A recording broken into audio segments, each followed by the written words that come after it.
um, go through some of this and figure out. I'm going to have to switch back to, like I said, the computer at some point. So please bear with me because I really think that in talking about um, d- dance music and song, we have to talk about the who the people are that make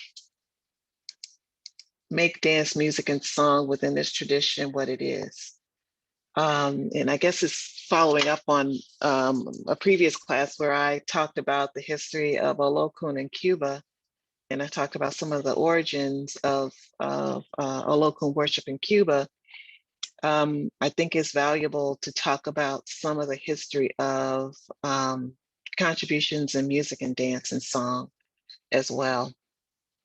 So I'm going to cover some of that today, and give everybody a chance to ask questions. Of course, there's a lot. Um, there's a lot to cover today, but I think that it'll be interesting for you all to learn. Um, so when we talk about dance music and song in Cuba, we really are talking about a very integrated process for worship.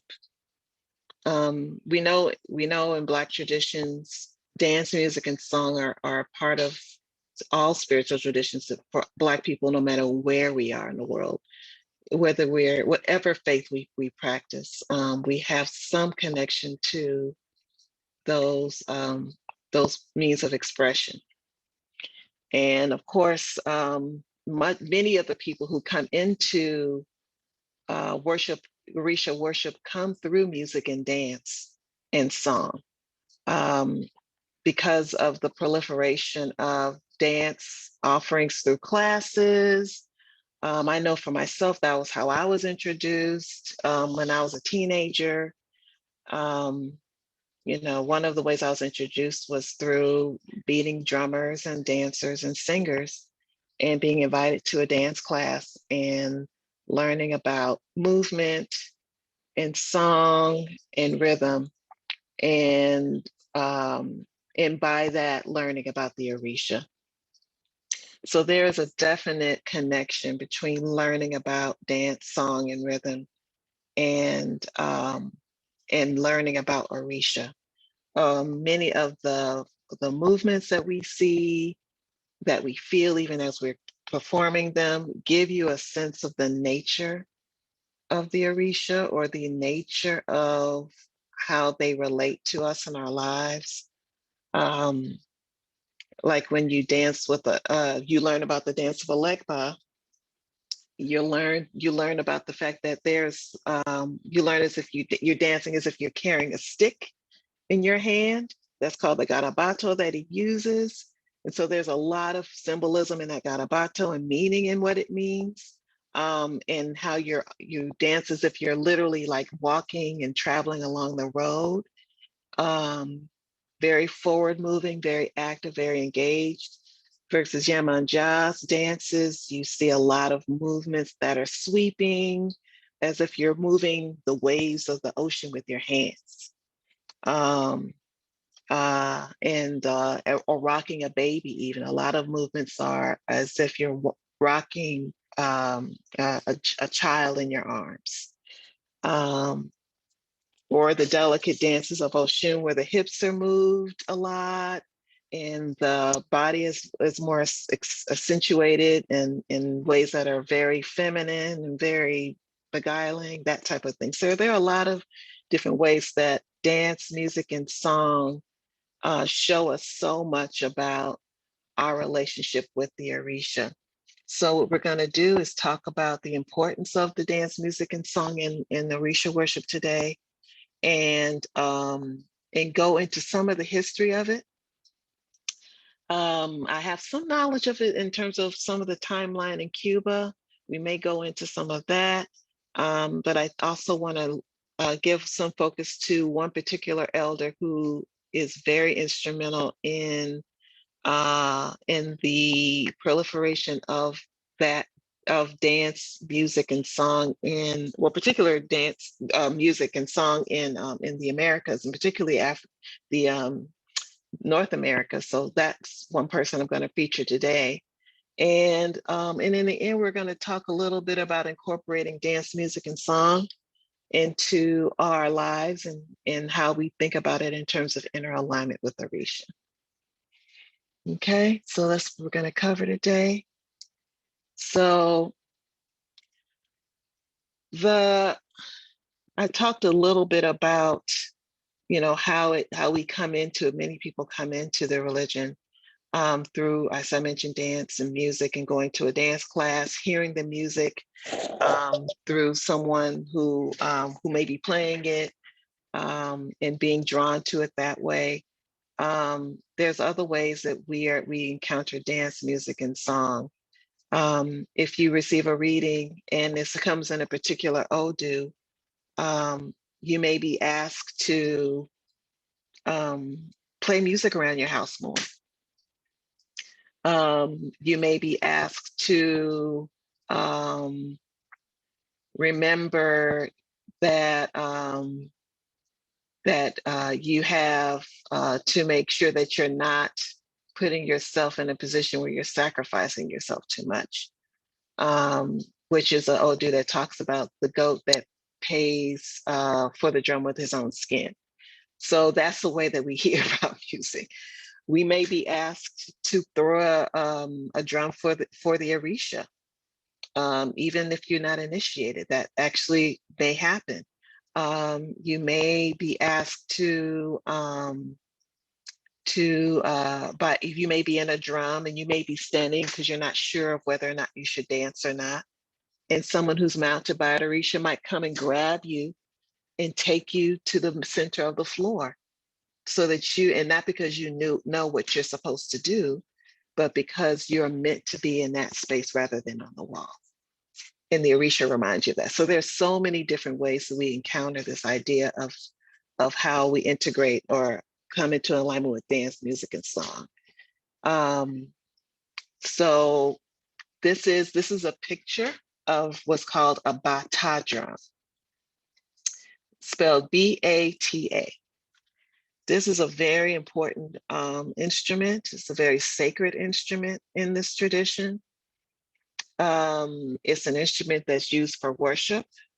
It's an instrument that's used for calling the Orishas to be with us. It's an instrument that it's an instrument that gathers people together to worship and praise Orisha. And it's a talking drum. It has its own language, and it's a language that is tonal. And what's interesting about the bata drum and its language being tonal is that when you hear Yoruba language itself is a tonal language. So when you hear a bata drum being played, you hear all these and when you hear that, you're hearing in it. And Baba David Coleman, who we're here in a little bit, you're literally hearing the voice of the Yoruba people, really, through the bata drum. You're really hearing the quality of sound that comes from a voice that happens to be from that region of the world, as interpreted through drum language. So drum language. So they literally, as I mentioned, bata drums have their own language, and you normally see when bata drums are played, you normally see 3 drums played together. And those 3 drums are different sizes, and there are different names that come for those different drums. The biggest drum is the iya drum, and you have the ikonkole, the okonkolo, and the itole. So you have these 3 drums that sing together, and they each have rhythms that they each play that combined make for a total sound that is a conversation with the Orisha. And This drum is very sacred. As I mentioned, it's played primarily, it's played on jazz records now. It's played it's played on different types of musical records. But in terms of when you hear them played in person, for our purposes, they're normally played for certain types of ritual drum ceremonies that happen. Normally they happen because someone is, told that you should play these drums for the Orisha.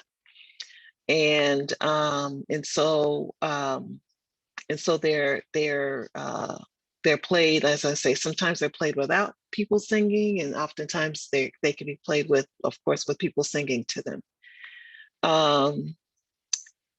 And they are drums that are also used to introduce priests that are newly initiated. Once they are initiated and present themselves to the Orisha community and announce their presence to the Orisha community, this drum is used as the communicator to the world that we have a new priest that is to be presented. So these drums play many different functions.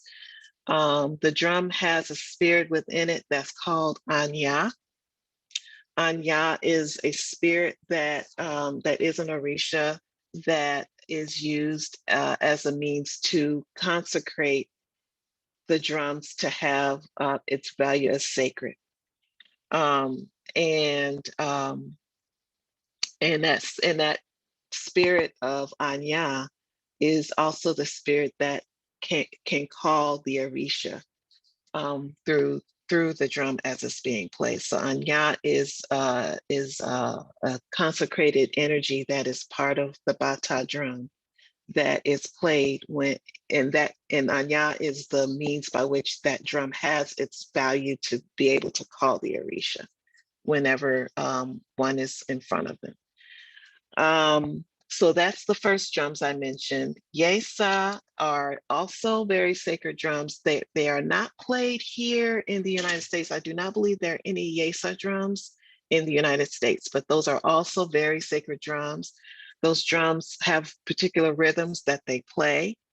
And those rhythms come from an area of Yoruba land that's called Ijesha. So they are very closely related to that area of Yoruba land. And I think there's only one set or maybe one or two sets of Yesa drums in Cuba that can be played. There are no Yesa drummers that can play those drums in the United States. And there's Congo drums. Now, Congo drums are the drums that we see played most often for Orisha ceremonies. And these drums are also can be played tonally as well, but they are not tonal. They're not of the same tonal value as a bata drum, but they are played tonally. They're also used to call the Orishas. Congo drums can call and do call the Orishas as well. And normally you may have three conga players, but most oftentimes you have two conga players, and they normally play with the bell and the shekere. For the last set of drums are bembe drums. Bembe drums are also drums that you don't see here in the United States, but they're also very sacred drums that you can use for similar fashion to bata drums. The last time I was in Cuba, I had the honor and privilege of dancing before the bembe drums that were made more than 200 years ago and had been passed down through the family of drummers who were playing the drums for more than 200 years. I can't say enough about that experience. It was very, very profound spiritual connection to those drums. And so those are the primary drum families that are part of this tradition. As I mentioned, the shakere is also very important. The shakere is a gourd that's laced with beads that are on a certain amount of thread. And you play it in your hand as a hand drum. And shakere is also very sacred. There are Odu that speak of shakere being very sacred to Oshun in particular.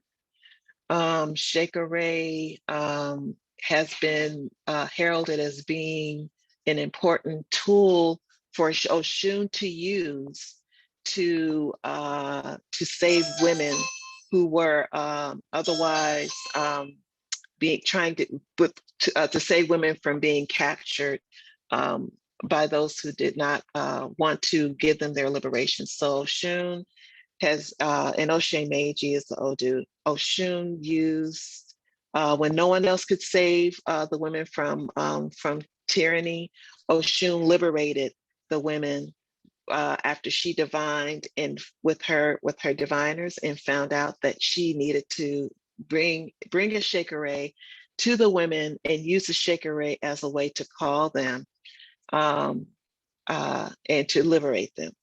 So the shakere is a very important instrument for Oshun, and there are also songs that are also connected and related to that idea of the shakere being an instrument of liberation for Oshun. Um, so um, so I keep a shakere, of course, by my Oshun as well as drums by her, because my road in Oshun happens to be the road of Anya. The bell is also very sacred in drum circles and in drum ceremonies that are done. The gong is also very important to a particular Orisha. And actually, I should back up a little bit and say that the instruments are also instruments that are used by the Orisha. So there are certain ways that the shikares or maracas are sacred and used as implements to call certain Orisha. Maracas are used to talk with the legba. So you're literally shaking a musical instrument when you're speaking with a legba. They're used to speak with, maraca is used to speak with Shango. Certain roads of Yemanja, many roads of Yemanja use maraca to speak with her. So even as we speak to the Orisha, we're playing music to them. We're giving them something to listen to call to them, to let them know that we're asking for their attention, asking for their support and attention. Also, there are many Orisha that take the maraca, and many Orisha that take the bell. My road of Oshun takes a gong as well as a brass bell. You can Obatala, of course, we call Obatala with the bell. In prayer services, when I speak with the Orishas, oftentimes you'll hear me um, playing a gong for Obatala, a lead gong for Obatala. Ogun also is called with a cowbell. Yamanja is my road of Yamanja is called with a cowbell. So you have Olokun, my road of Olokun is called with a brass, a very large brass Tibetan bell. So you have these instruments that are integral not only to when you're in ceremony for singing or drum ceremony, but also even on a daily basis. Even when you're in nature, you can use these instruments to call the Orisha. If you have a bell, you can ring the bell to Oshun at the river. If you're out and you have a shakere or maraca for a legba, you can call a legba and out in nature with a maraca. So these instruments are integral. So the idea of having a means to speak through music is very integral in many different aspects of this tradition.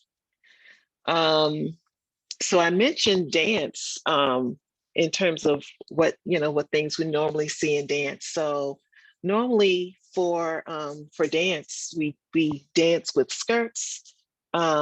We dance with, of course, skirts and long pants. Generally, when you go to a drum ceremony, you don't see people with shorts on. You generally see them, at least here in the United States. Um, you generally see people with long pants or a longer dance skirt on. Um, and generally the head is covered in those situations as well. Before I go on, I want to make sure we have some new people who joined us. Hello, you all. Wanted to make sure that if anyone had any questions, you all can ask them right now if you'd like.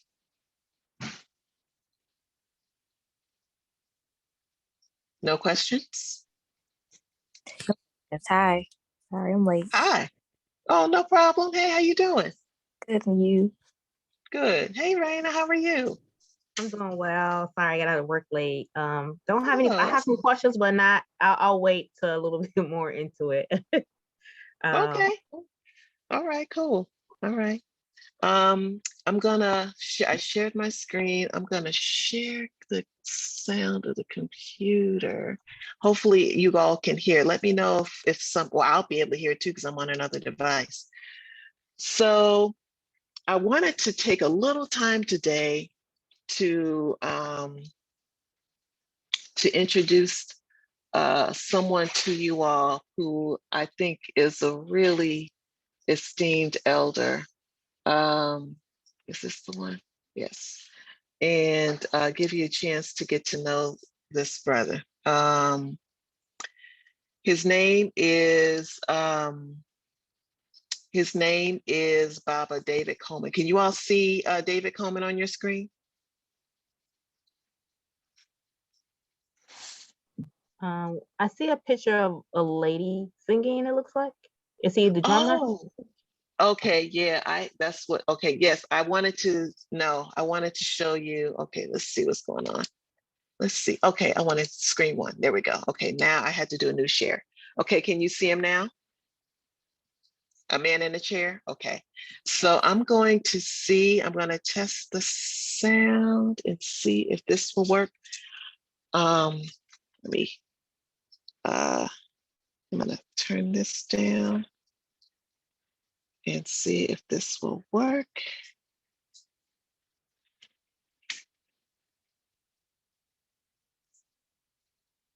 Okay. With so much honor. I'm honored because... Okay, it's not working yet. All righty. Give me 1 second.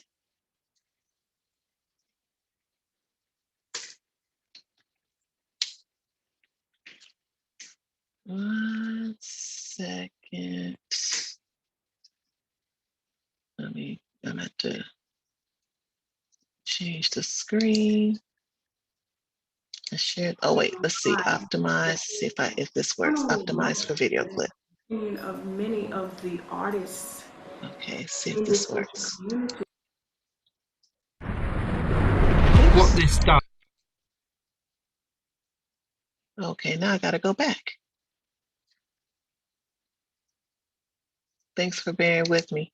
is to prove once again how powerful that symbol of the pyramid actually is. It's only been in recent years that we've had the technology to actually answer the question, does the shape of a pyramid...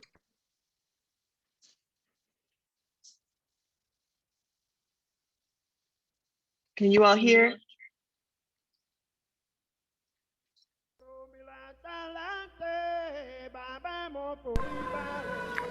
Alafia, Alafia Baba. Alafia.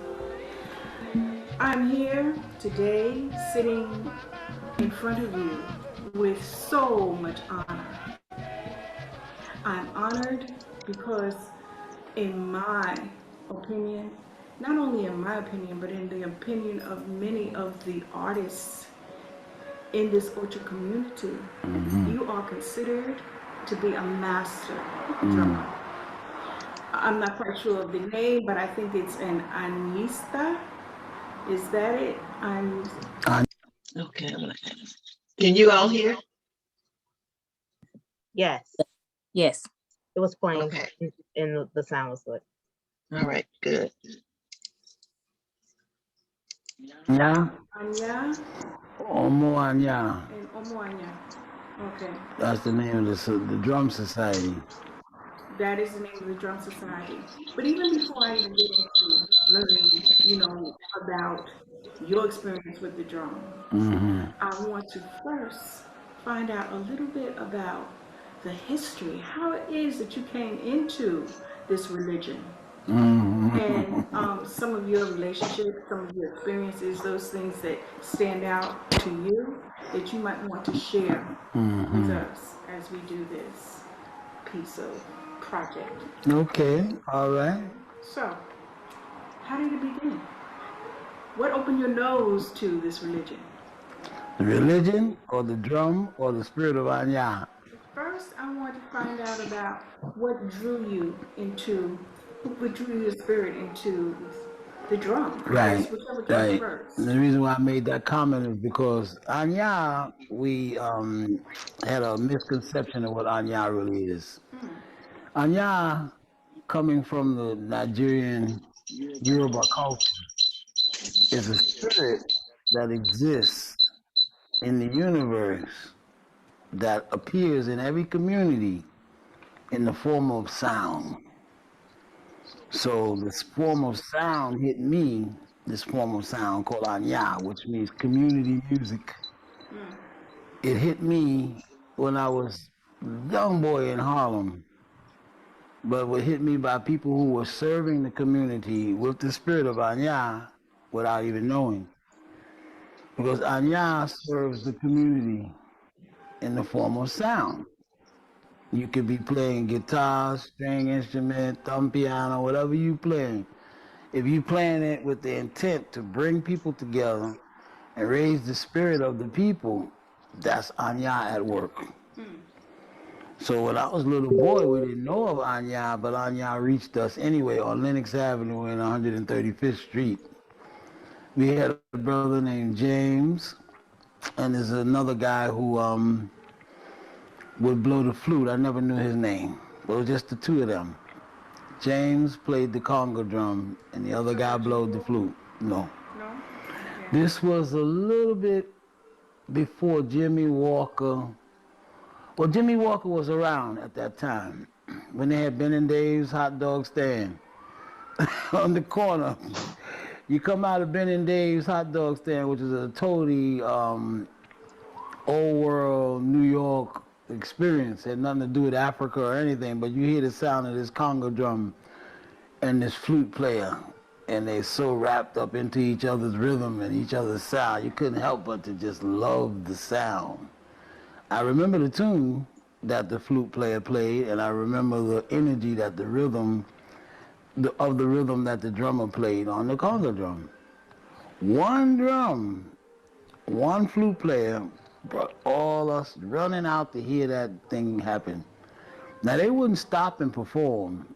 They would walk up Lenox Avenue. I think they must have lived maybe 137th or 139th or on 40th Street or something up on Lenox Avenue, because they would always be coming up this way, going up.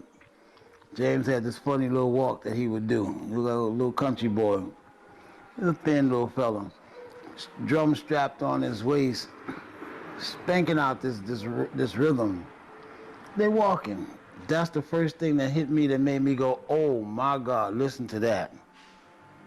Then after that, I heard Patti LaBelle and in a block party in PS 175. The drummers came out to play in the halftime for that. Back in those days, we had a drummer by the name of Moon, Cadillac Bob, Joe Nicholas, and a few others. Ray McKeithen was a part of that crew too. And they would play in parks and community centers, but the community only called them because they needed African drums to fill up the spirit for models. modeling clothes in the halftime for the dancers. You know, Harlem was famous for dances on the weekend, and they're famous for fashion shows.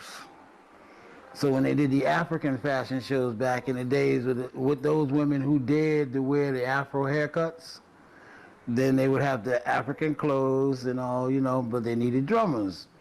Now, there was no real connection, conscious connection between the drummers and the fashion shows or the promoters or the producers.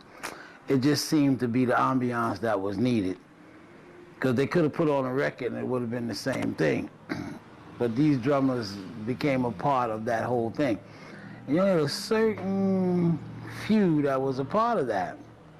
So I heard that in PS 175 in the schoolyard, and that hit me again. I was like, what a beautiful feeling.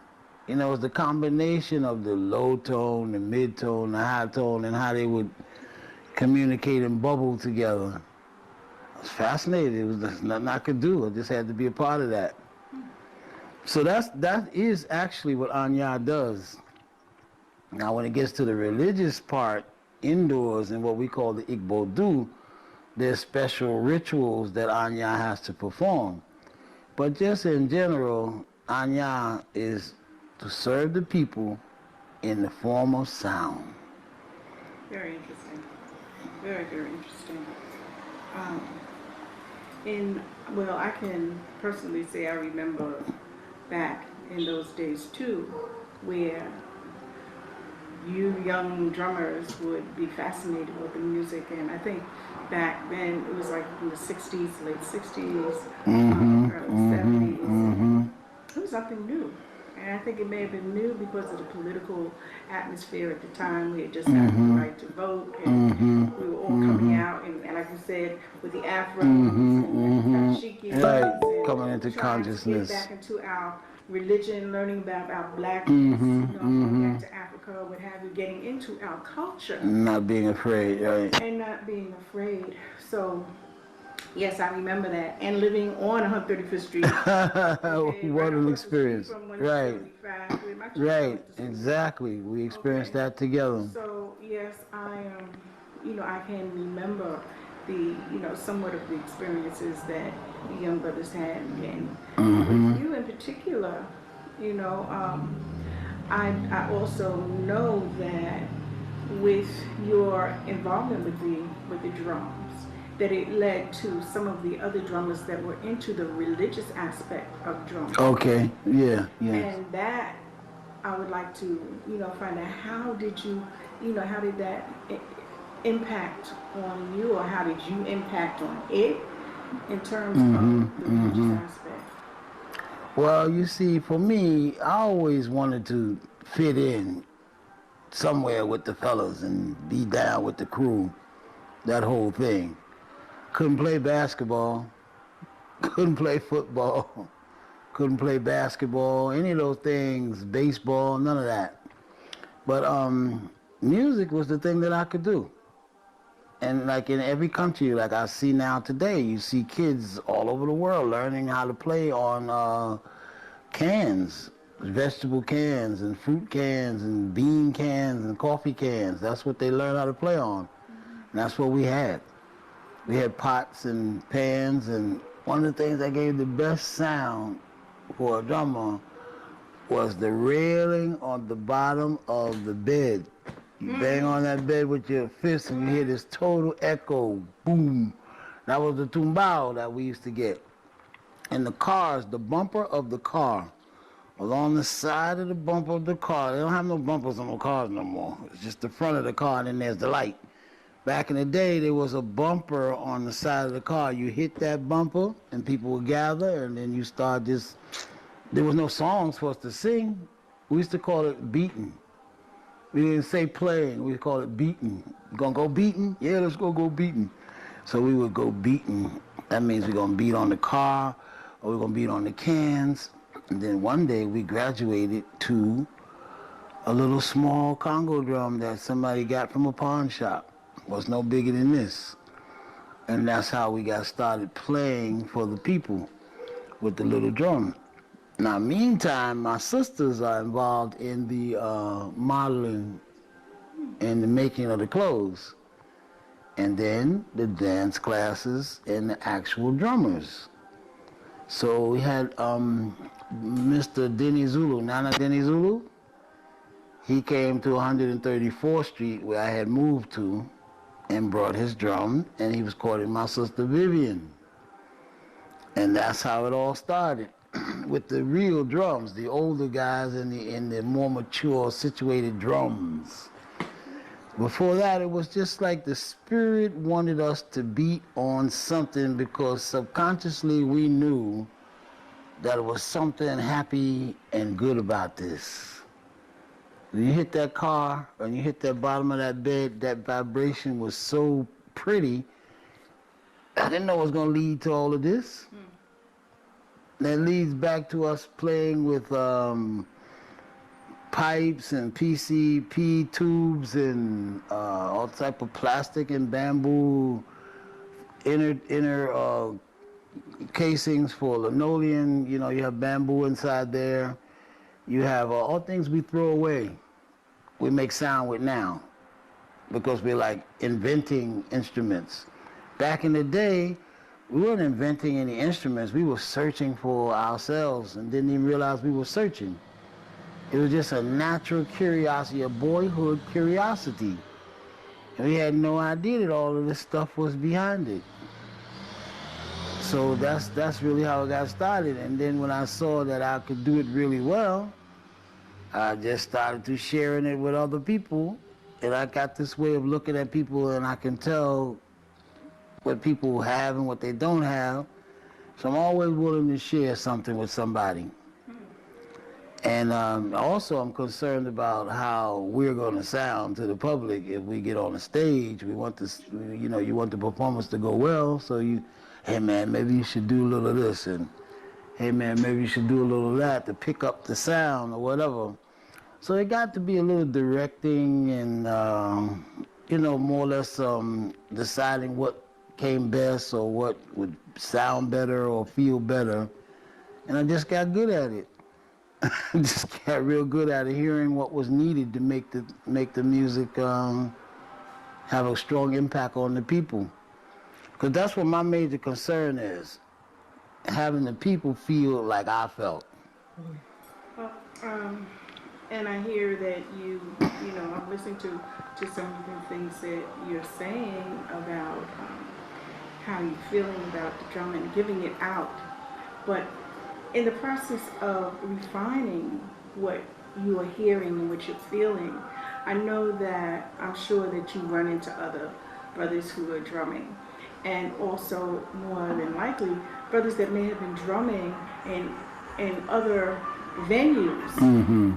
And I'm sure, I believe that in the molding of who you are and who you become as a master drummer, that you have to learn from other people. Absolutely. And you know, could you share with us some of the people that you learned from or shared with, and how they influenced you?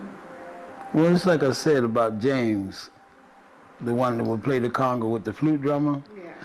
I learned mostly everything that there is to learn from watching him. Because the way he would approach the drum, the passion that he would spank that drum with, I knew I couldn't give anything less. It had to be at least that, and there was no thought of giving any more because it was so full. So you study the person. You say, uh-oh, here they come with that sound.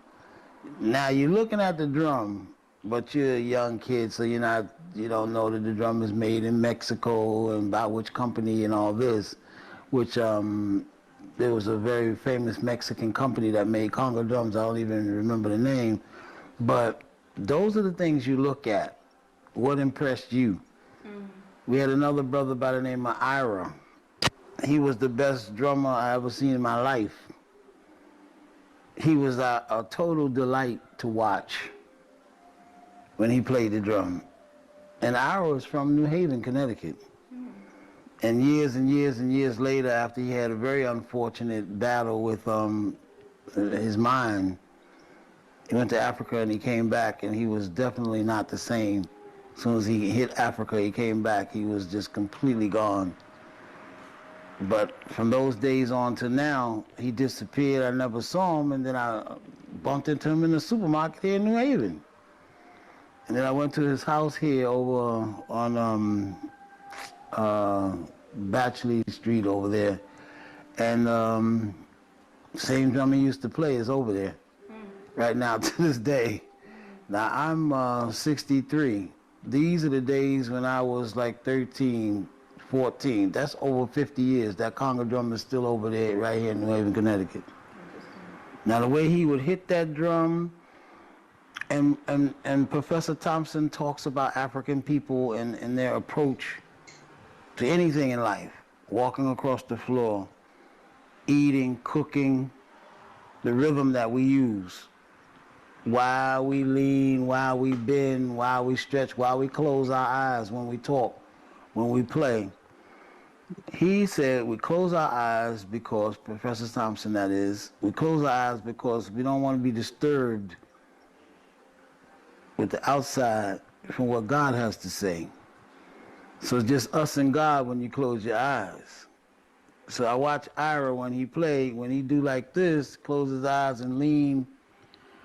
I mean, he's reaching for something to give to you. So you have to understand these things about what a drummer does, what a musician does, what an artist does, what any person who serves a community. They're trying to give you their best. So you look at people, this is what I did because I only had one real formal teacher in the beginning, and that was Mr. Ted Holliday. I actually went to a real school with him. You had to be there at a certain time, and the class was from so-and-so to so-and-so, and that was it. Okay, let me get this one.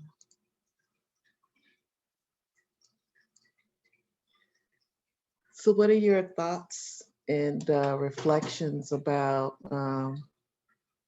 what he shared? The closing, the last thing he said about closing his eyes and how it's a moment between you and God, like that really struck me. And how I used to play the violin.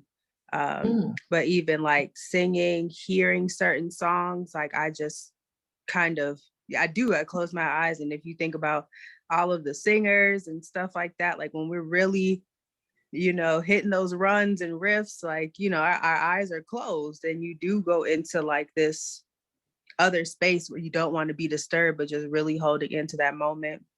I was writing down a lot of stuff. But then like the Bucket Boys came up in my mind, drum lines, HBCUs, and like the majorettes, like that whole culture, like it was just sending me in so many different things that I've always seen and was cultural for me, but seeing it from his lens, it just brought it back full circle and how I was kind of always around this Anya spirit, but now like bringing awareness to it. Yeah, that's why I really liked how he explained it as a spirit that served the people through sound. I think his reflection of it as that was really powerful for me when I first saw this video. This video was produced. He just passed recently, Ibaye Baba David Kelman. He literally just passed away. I want to say about a month or so ago, maybe a little less than a month ago. So tremendous loss to the Orisha community. But this video was produced, I want to say 30 years ago or 20 years ago. It definitely at least 20 years ago. So so it's interesting to hear him talk about what life has been like for him as seeing music and how it's been transformative to people and how he has been transformed by it and what he intends as a musician and drummer in that transformation and process. And I wanted to include that in our discussion because a lot of what this whole idea of inner alignment and Orisha as it relates to music, dance, and song is that there is this idea of transformation that music, dance, and song brings to your spirit, brings to your beingness. And that's really the intention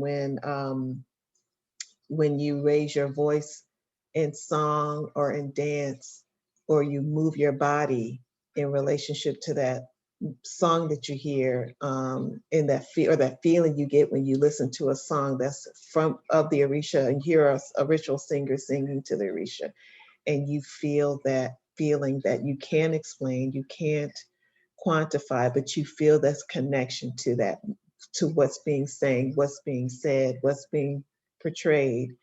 Um, it's that connection to that transformation that you're experiencing, and so becoming familiar with the songs, even if to listen and to feel some connection through listening and taking it in and learning how to learning the songs in your own way. Sometimes a song may be a favorite song just because of how you hear it and how it makes you feel when you hear the song sung.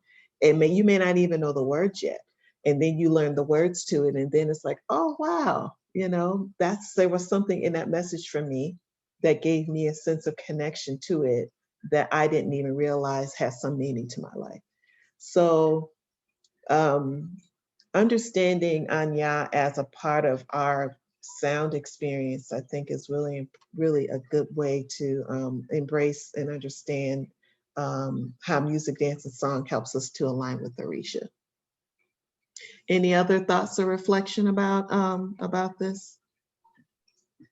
I just had a couple of one, I was just really in awe how young he started. I think he was saying he kind of first started on the block around 13. Yeah, and there's a later part in the clip, and I didn't play the whole thing, but there's another part in it where he talks about first being asked to play the drums at 8 years old by Nana Dini Zulu. And for those of you who don't know, Nana Dini Zulu in New York was a progenitor of African drum and music, even before, I want to say even before Olatunji, who was taught, and I've learned from other drummers, African American drummers, was given given a lot of credit, but really learned as much about drumming from African Americans in New York he encountered as what he provided through the records that he put out back in the 60s. But yeah, there is something to what you just said in terms of that. I forgot what I was going to say to what you just said, Raina. But yeah, there is something about him being so young and being so connected at so young. And I want to encourage all of you, actually, I may share the link with you to that video so you can see it for yourself at some point, but it's a really wonderful interview. Mm-hmm. And so he actually started, as I mentioned, as young as 8 with Nana Dini Zulu, who is a family name from Ghana that has persisted in bringing, through generations, honestly, bringing and preserving African culture through music. That's amazing. Yeah, so that was something that stuck in. And then the last thing when he was saying, I think it was some of the fashion shows, but he was saying how the drums set the mood of the fashion show. And I was just thinking just how the drums play such an important mood setting. And if they're off, like it throws everything off. I started out dancing in like an Afro-Caribbean dance troupe, and if the drums were off, like we all were off. I was in an HBCU band, right? And if the drums were off, like our whole routine was off. And so this power of the drums, and then obviously in religion settings, even in Christianity, if the drums are off during the Holy Ghost moment, listen, it sets the tone up, so all of it is connected to the Orisha, all of this Anya, is kind of connected. And so that really kind of touched me, That you just spoke a word, girl. You literally just, seriously, there is this thing about about the drum being, even when they tried to, meaning those who enslaved African folks, tried to take this thing from us, we still, and I think another thing he said was that we still sought it out. We still felt some part of our being still felt the need to seek it out, even though there's been so many attempts, so many, so many attempts to strip that part as part of our humanity. But there's this thing where we still search for it and search for our own humanity. And I think that is so connected to us, that in those sacred moments, like you said, Raina, it can make such a big difference in how we experience those sacred moments because we're so connected to it. So for sure, for sure. So thank you for your reflections on that, you all. That's really wonderful. So I wanted to talk about a little bit about how we work with dance and song. As I talked about, we can have praise. All of these are instruments of praise, or instruments of prayer, as I mentioned, instruments of offerings. When we make offerings, as I mentioned, we shake a brattle, we ring a bell, I have a, like for Baba Luaye, he has a wooden bell. So we have all of these instruments for the Orisha that we use, and even for our ancestors, we pound a stick in the ground to the rhythm. When we work with our ancestors, we take a stick that is our talking stick with the Orisha and with the ancestors. So this is a really integral part of that alignment process. So, like I said before, we can look at how the Orisha are part of us and support us. And like I think I mentioned something about lyrics to the Orisha music. There are certain lyrics that I'm aware of that I'm gonna look up now that I thought I had it out ready to share with you all. I want to make sure it's the same lyrics I have in mind. Oh, I can't get to it because my my computer's doing something weird where I can't type, and I don't know why I can't type. So I'm literally not able to type anything down. So if I find it, I will share it with you. But there are some lyrics to some song lyrics I wanted to share with you, and a song that I wanted to share with you that that would show kind of like an idea of what I meant in terms of the lyrics and the song being connected, and how that connection, we can meet that connection through song and dance. If I come across it, I will definitely share it. Oh man, I'm so sorry, I can't find what I was looking for. But I'll move on with what I was going to say. So I've talked to some of you about, our voices being instruments in, raising our voices when we pray, when we work with energy, spiritual energy, and using our voices and not being afraid to use our voice. Singing is definitely a way we do that. That there's a vibration that comes from us that connects us to the world that we're in the space that we're in the sacred moment that we're in, that we literally, it's like a way, it's like our voices and our breath, which is also considered sacred, I should say, connects really to the energy that's in the space when we raise our voices and sing. Especially if you've had the pleasure to go to a drum ceremony and you hear the call and response, you hear the person call, and then you hear all of this wave of sound from individuals that collectively make this wall of sound, raising our voices in praise of Orisha. It's a moment that where every individual voice is connected and bound together in this really sacred moment. And that's what we do when we raise our voices and sing. we give ourselves into that opportunity to put ourselves to the side and put our collective idea of ourselves as a collective voice and center that and make that a part of our experience. So we're no longer shy. We're no longer shy or thinking about ourselves or self-conscious. I don't know what's going on with Antonika. She keeps coming in and out. You're no longer self-conscious. You're no longer thinking about whether or not you can sing or you can't sing, or you know or you don't know. You just connected to this embodiment of love and connection with the Orisha. And when you experience that, you know that it's bigger than you, and you put aside all the insecurities to connect with that bigger and greater energy that's a part that you can be a part of. And so that's why I encourage everyone to, just to practice learning Orisha songs through, listening to music.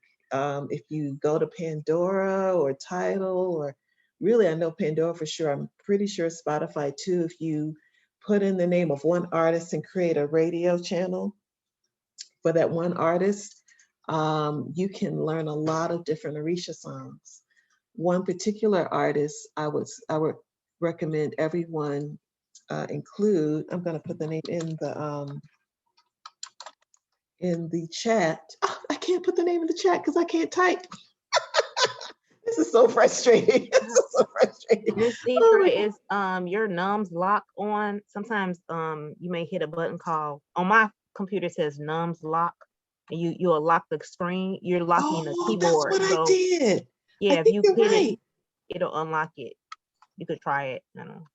Numlock. I think you're right. I think that's what I did. I just have to figure out how to. It's not a control function, and that's the one. That is what it is. I'm gonna figure it out. I'm gonna do the numlock thing. I'm gonna get it done. Okay, I see what you're saying. I think that's what it is. So I'm pressing numlock, but it's still not doing it. But I'm gonna figure it out, and I think that's exactly what happened. I think that's exactly what happened.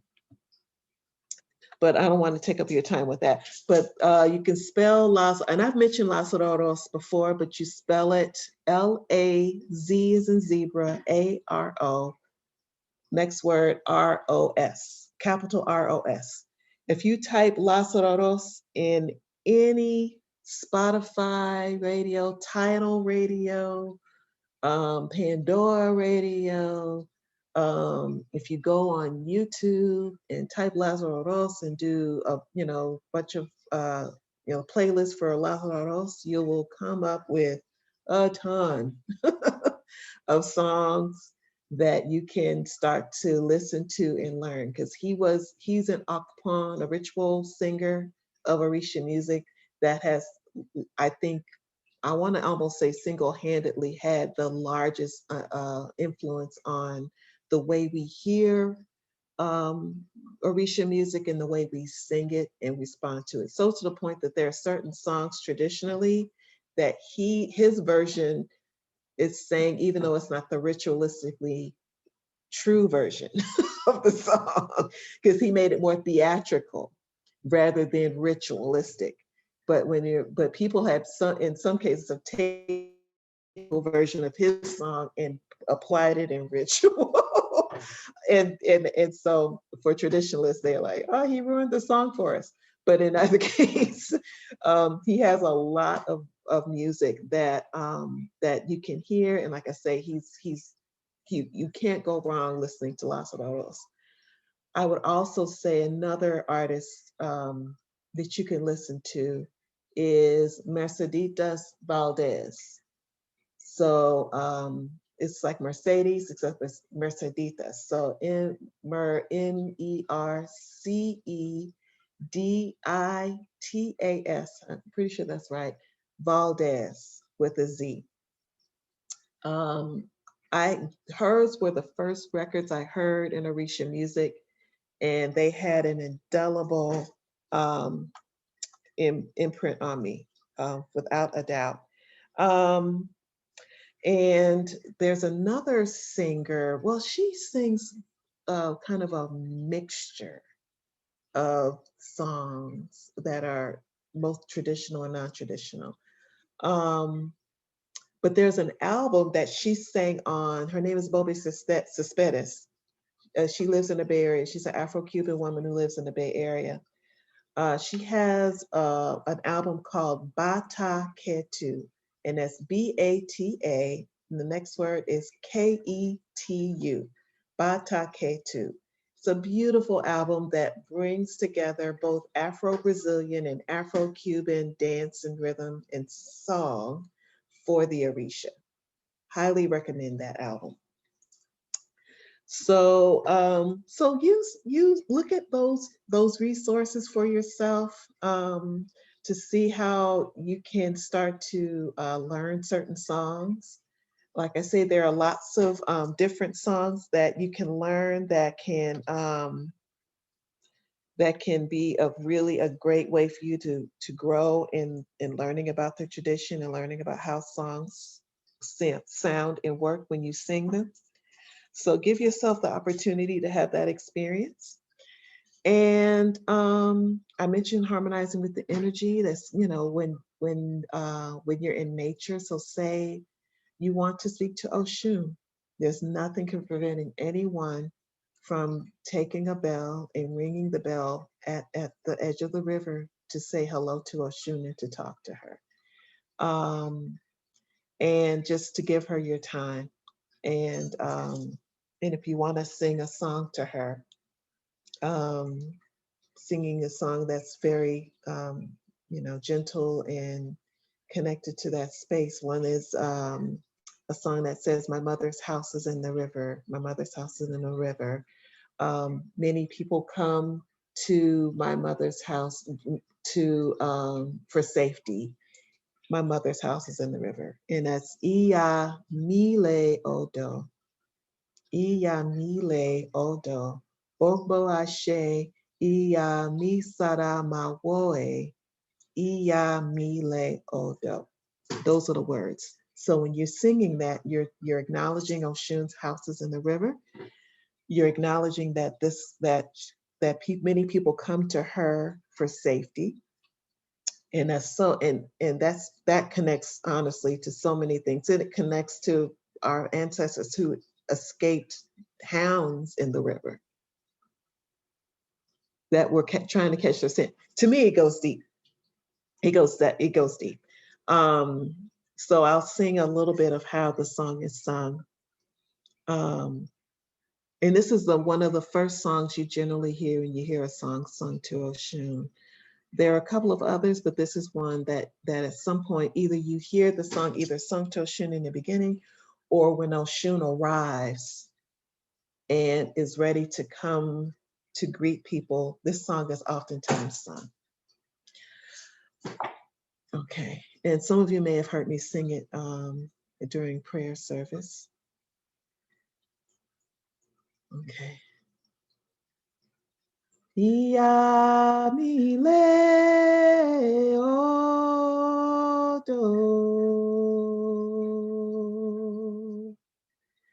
Ia mi le odo.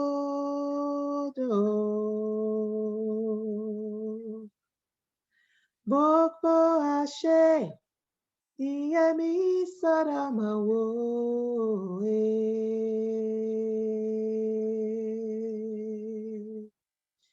Ia mi le odo. So that's one song that when you hear song is a song for Oshun, very specifically for Oshun. There are songs that you may hear sung for more than one Orisha, but it's the same either words or some of the similar words saying, but that song is generally only sung for Oshun. So that's a song that probably isn't that hard to learn. But it's one of the songs that if you learn, you'll be learning in a way, both an Oriki for Oshun as well as a song for Oshun. And there are other versions of the song, or ways the song is sung, where you say Bogbo Ashe. Some people say Bogbo Esai Ani Saramawo. So you may say that, or Bogbo Ashe Iami Saramawo. So either way is fine. So I think in closing, I would just say, and we can ask more questions if you guys have more questions. Celebrate this, this is a way to celebrate our relationship to the Orishas. It's a way to share joy and happiness and a sense of community. I know that now that, we're still in COVID land, but I know that there are going to be folks who are going to be definitely wanting, who put off drums for a year, who are definitely going to try to do something for their Orisha this year. And, when you're in that space with Orisha, you can definitely use music, song, and dance to really express and experience joy, experience and express thanks, and experience and express happiness with people. And even if you're not able to do that with the group, as I say, some people are meant to actually always play music in their homes, to always remember that, let their Orisha know that you're using the music to kind of transform the vibration in your home. We play music sometimes as a matter to ward off evil and negativity. Some people need to always play for the Orishas, or play for the Orishas, so that they can always be in balance, in harmony, and not experience bitterness, or not experience any negative talk. It literally, like when you shake noise for the Orisha, you're literally shaking noise to quell out the negative noise. And the negative noise can be in our heads. The negative noise can be with people who talk around us. The negative noise can be in words that are said that are not giving positive energy, but giving negative energy. So the Orishas can use music and dance and song to literally to fight wars that we have to battle, either inside of us or outside of us. So so keeping that in mind, thinking about how you can incorporate music in any way daily with your life is always a good thing.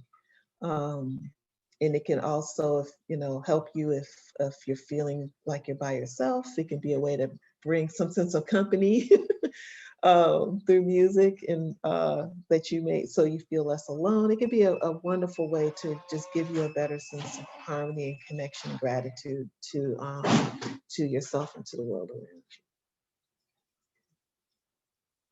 Any questions?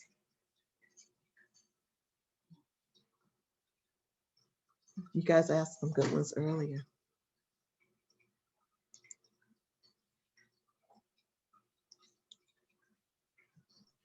Not a question, but just in like deep reflection of like me at like when I sing.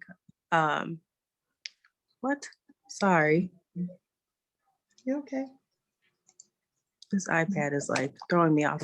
But like I sing when I'm happy, I'll sing when I'm scared. And it's not like I'm a singer or anything like that, but what it does for me and how it like be like the vibration in my body, even just humming, like all of those things just feel so great to me. And I do it all the time, but bringing this awareness into it, it just is an opportunity for me to have more intention behind it and not thinking I'm just like randomly belting out a note because of whatever. So that's a very good point.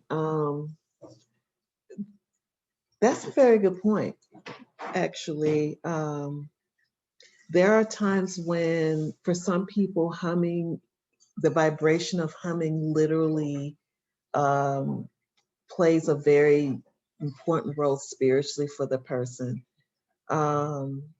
Sometimes that vibration literally is a way to kind of bring better balance with energies around people.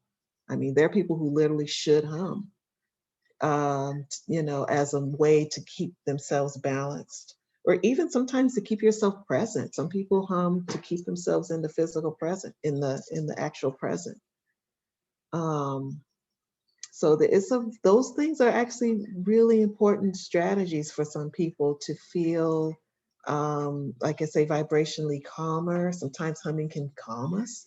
Think about when we sing to children, when you put a child on your chest, for those of you who have, and you rock and sing to that child, and they're connected to the part of your body where that sound is coming from, how they feel, how they may have been on edge or feeling tense or feeling unsure.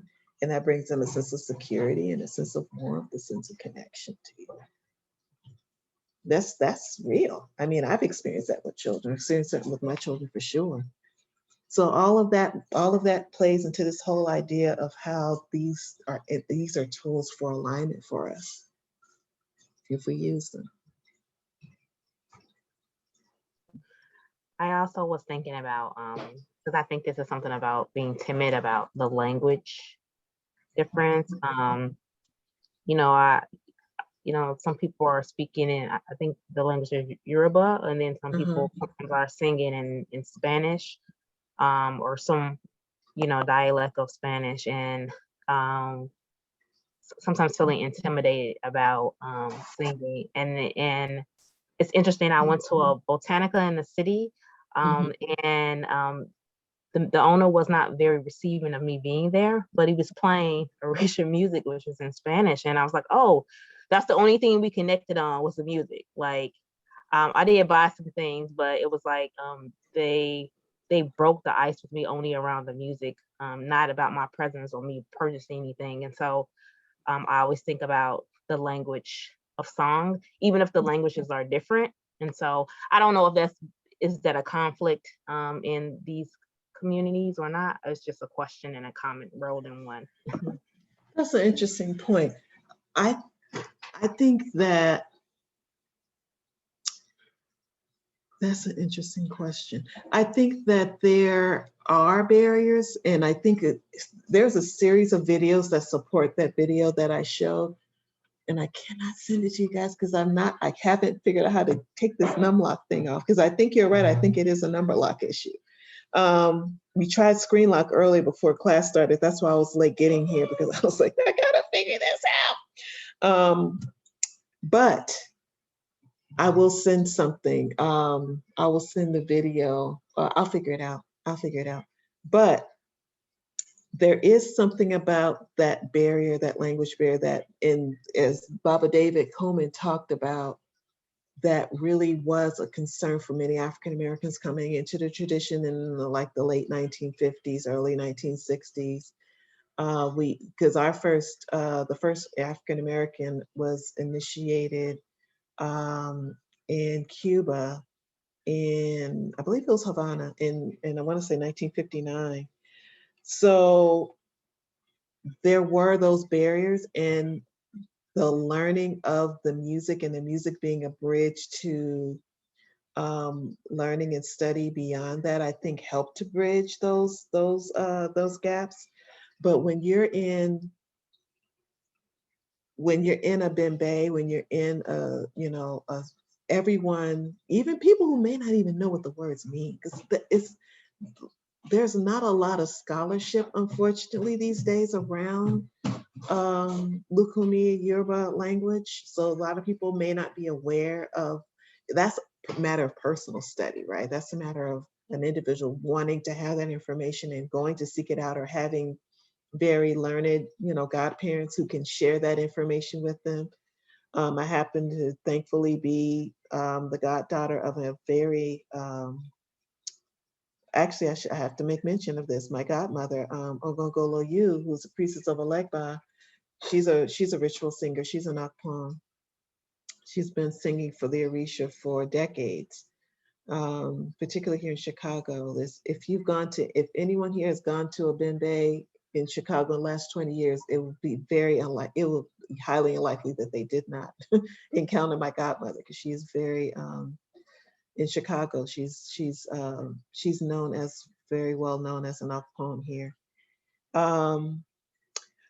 So there has been that barrier, but even people who don't know the actual meaning of the Yoruba language, even whether they're Cuban or Puerto Rican or American, they still relate to the music and the connection to the Orisha. So there are many times, many people are singing these songs and they don't know the meaning of the words, but they know the words. And sometimes some of the dances can give you a sense of what the words mean, because there's certain dances that you dance at the time the song is sung and the words are sung. So like there's certain words that talk about breaking, like for Oshun, there's a certain part of there's a song that talks about breaking the chains, asking Oshun to break the chains from us so that we can be free. And there's a song, Sheke, Sheke, Sheke, Sheke, Sheke, Komaida, Inealade Oshun. And so you literally are breaking the chains as you're dancing. And so even if you don't know what the words mean, you'll know that there's something in that. And there's also like a song that talks about when she lost her child Ideyu, and you're singing this song, and you're singing, and it's a very sad song, and your head is down, and you're rocking a baby, but then you're turning away from the drummer and coming back to the drummer. And so you know this is a song about sorrow, just by the way you're singing and you're dancing. And it's a very reverent, very solemn song.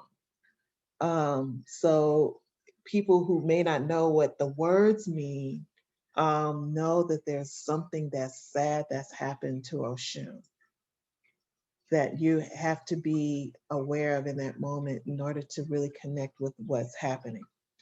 So people come together in these spaces, and I think you experienced that too. They come together in these spaces even when there are those barriers between us, language barriers.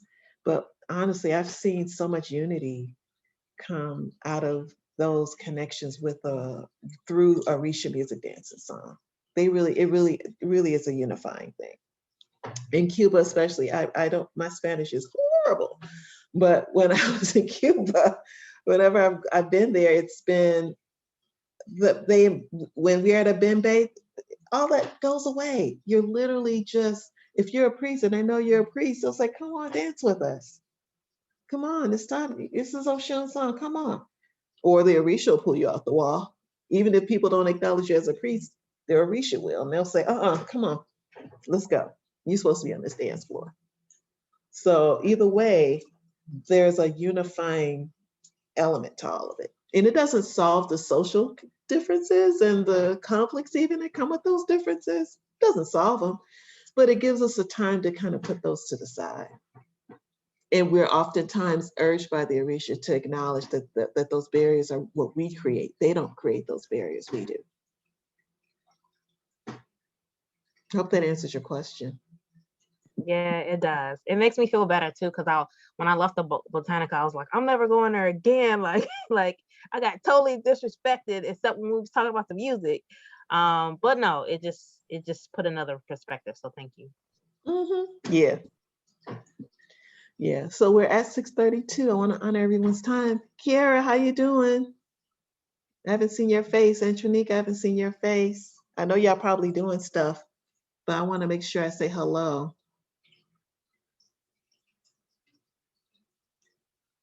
What's up? What's Hi, up? Carol.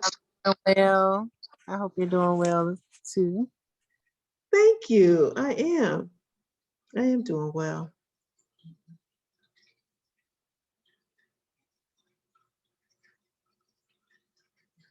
You doing good, Antronika?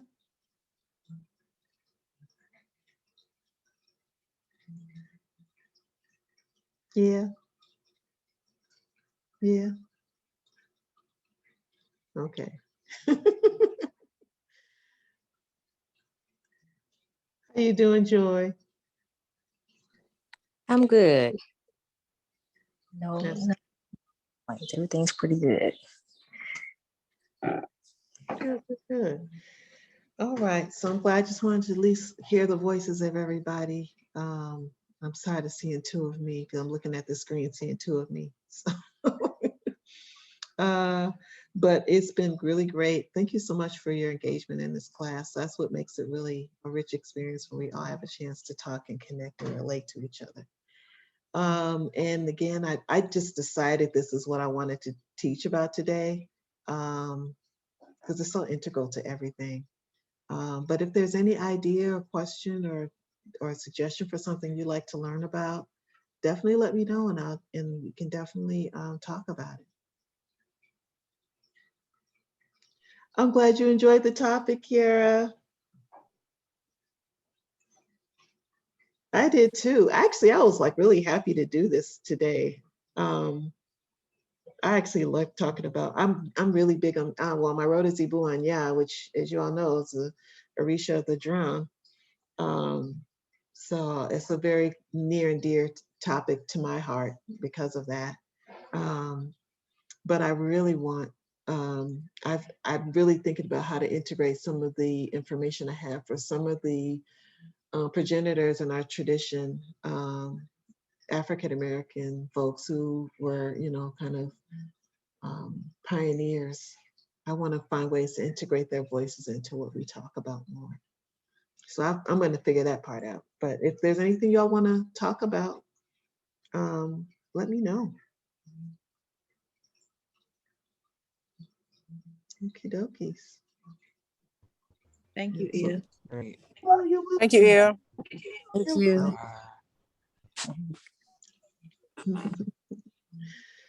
All righty, so you all have a good evening. For those who do prayer services, or work with us through the prayer services, or actually, I don't know, Rita, if I extended that to you, you're more than welcome to join us. I will be doing them only on a monthly basis. I have so many things going on Saturdays. It's going to be super hard for me to keep up every week with doing the prayer services as I was doing for so many months, as you all experienced this past month. So I'd like to, so I scheduled the next one for the third month in the third Saturday of the month. So we're going to keep it on that schedule as much as we can, because there's some things coming up in the summer and in the summer as well as in the fall that I know are going to make it difficult for me to keep up the every Saturday schedule. All righty. All right. Thank you. Have a good Friday. All right. Have a good Thank you. weekend, everybody. You all too. Weekend, everyone. All righty. Have a good time. Oh my Thank goodness. you. Oh, how sweet. Hey, Oh, that laugh. Oh my goodness. hello. Say bye. Bye. Bye. Okay. All right. Got it. Bye. That's Have a good so time. much love. Thank you. You have a good time too. Okay. Stop. Calm down. All right. Bye, everybody. Bye. Have a good time. You too.